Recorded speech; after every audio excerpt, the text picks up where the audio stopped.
today's edition for our most famous and well-known section of the world's most preferred news, the health bomb. We'll be covering one of the strangest viral infections ever known to mankind. Remember that one story that was basically an entire childhood? You know, that weird one with this one girl that falls down a rabbit hole and just happens to end up in Wonderland? Yep, you know it, folks. Alice in Wonderland. It just happens to also be a syndrome, also known as Todd syndrome and Lilliputian hallucinations, which is derived from the Epstein-Barr virus or human herpes virus 4. Why don't we go to our fellow reporter Jasmine for more information on this strange viral infection? Yes. Here at Wonderland Grove, we are just about to encounter one of the many victims of the so-called Alice in Wonderland syndrome, which is believed to be associated with several acute infections including varicella, Coxsackie virus, as well as a possible occurrence of herpes. Because the Epstein-Barr virus is located worldwide, indicating that Alice in Wonderland syndrome is located worldwide as well, we've decided to interview one of the most famous and totally real victim of all.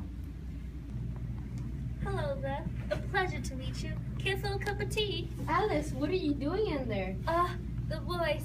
Please lower it. I have a severe migraine. It's just killing me right now. Sorry, but what are you really doing in there? Me? Oh, well, I thought I was going through a normal-sized store, but it turned out to be a cabinet, and so now I'm stuck here. Oh well, I'll find my way out somehow. Oh well, I suppose that's what to be expected from an individual suffering from Alice in Wonderland syndrome. Tell me, Alice, what is it like to be living with the syndrome, and what do you know about it?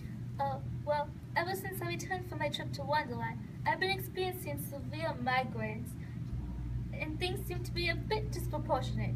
Is it just me, or is your hand bigger than your mouth? No, I think it's just you. Then Sister decided to take me to the doctor, and my doctor told me that I'm suffering from a disorienting neurological disorder associated with distorted time, space, and body image, which objects seem disproportionate at its size. They either appear to be smaller or larger than normal. That's a bit unfortunate. And how do you believe this disease was transmitted to you? Well, during my trip to Wonderland, I encountered this one bottle that was labeled "Drink Me," and me, being the obedient one, decided to drink it because what else could I do? Why do you think this bottle caused you to develop Alice in Wonderland syndrome?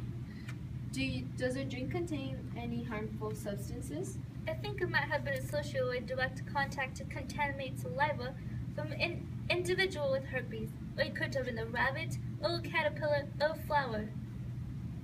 Up to now, you are just another victim from those few individuals who have acquired Alice in Wonderland syndrome. Do you know the exact number of victims so far?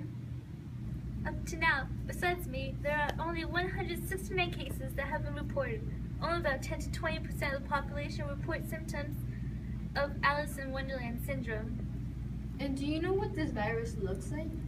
Unfortunately, I do. I don't think I'm supposed to have taken this picture from my doctor since I'm only 10 and all, but I couldn't help it. Curiosity has always been a part of me.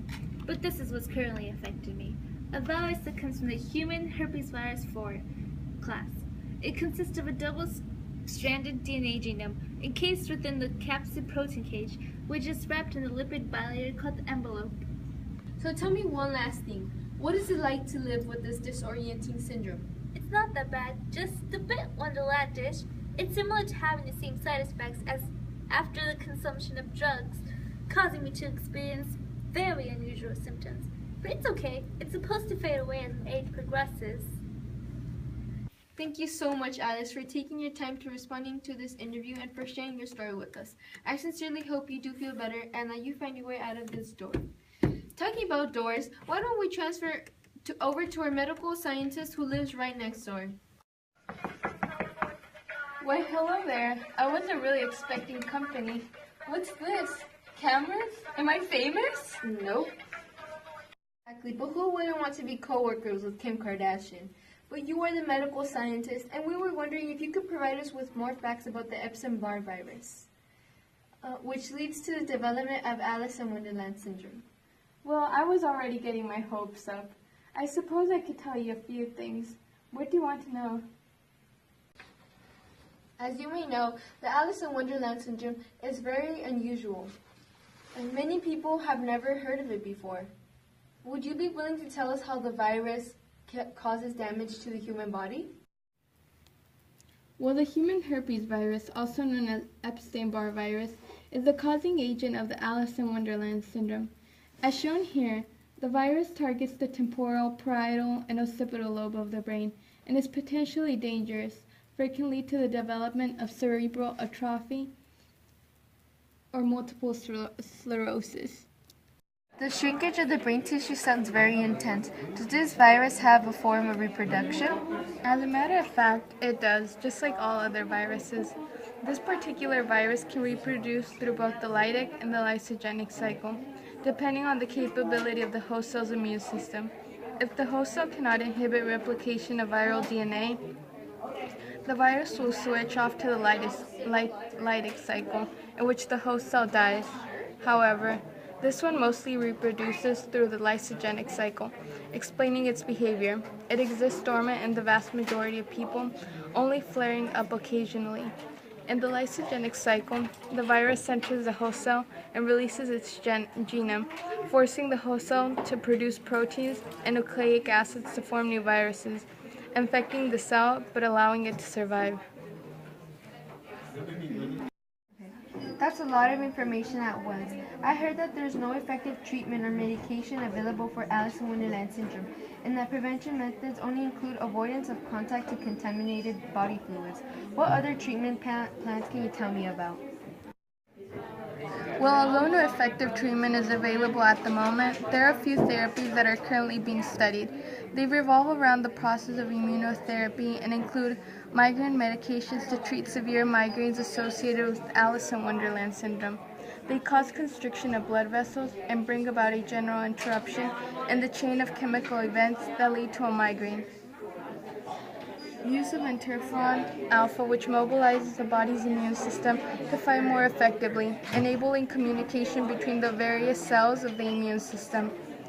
Infusion of donor T cells, in which donated white blood cells contain cells of the immune system that can recognize and destroy foreign cells.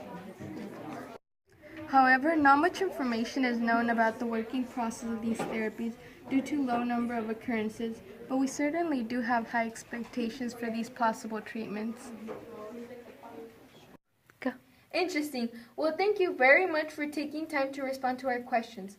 Hopefully, these treatments promote success. Oh, and one last thing. I wish you the best in luck in becoming best friends with Kim Kardashian. Back to you, Jose and Yaira. Thank you, Jasmine. You heard it, folks. Alice in Wonderland syndrome might sound fun and all, but it can turn out to be a nightmare that just might eat your brains away. Now, next up, is Kylie Jenner actually